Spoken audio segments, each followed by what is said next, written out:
ये तो आपने सुना ही होगा कि हर सफल आदमी के पीछे औरत का हाथ होता है, मगर कई बार ऐसे भी मामले सामने आते हैं जिसमें किसी महिला ने आदमी की मदद से कामयाबी की नई कहानी लिख दी हो।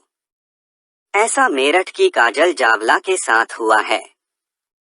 काजल अपने 5वें प्रयास में आईएएस बनी हैं। यूपीएससी परीक्षा 2018 में देश भर में 28वीं रैंक हासिल कर आईएएस बनी काजल जावला की सक्सेस स्टोरी इतनी आसान नहीं जितनी दिख रही है। लगातार असफलताएं और फिर यूपीएससी की तैयारियों के बीच शादी हो गई। शादी हो जाने के बाद अक्सर युवतियों की पढ़ाई छूट जाती है और फिर उनकी जिंदगी रसोई संभालने व अपने घर में झाड़ू पोछा करने तक सीमित हो जाती है।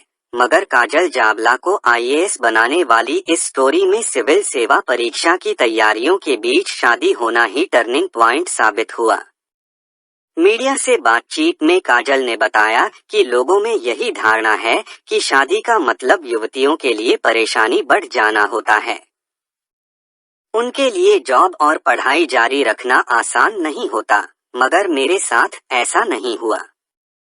मूल रूप से उत्तर प्रदेश के मेरठ की रहने वाली काजल जावला ने वर्ष 2010 में मथुरा से इलेक्ट्रॉनिक कम्युनिकेशन में बीटेक किया।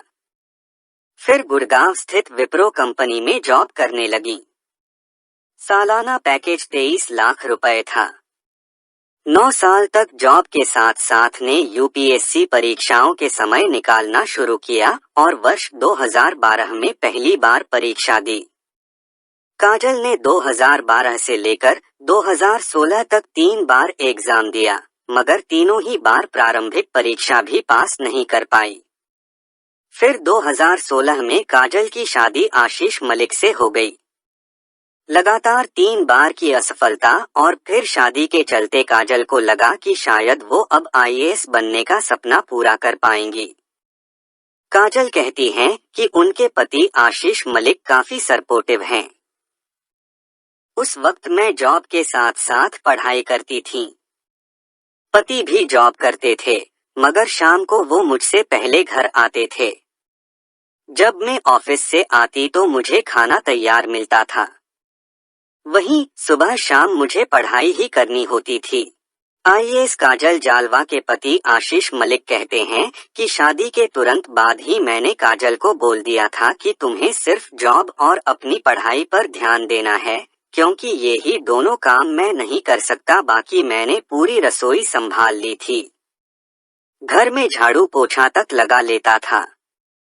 अपने 5वें प्रयास में वर्ष 2018 में काजल आईएएस बन गईं। आपको हमारी यह स्टोरी प्रेरणादायक लगी तो चैनल को सब्सक्राइब करें और वीडियो को लाइक करें। धन्यवाद।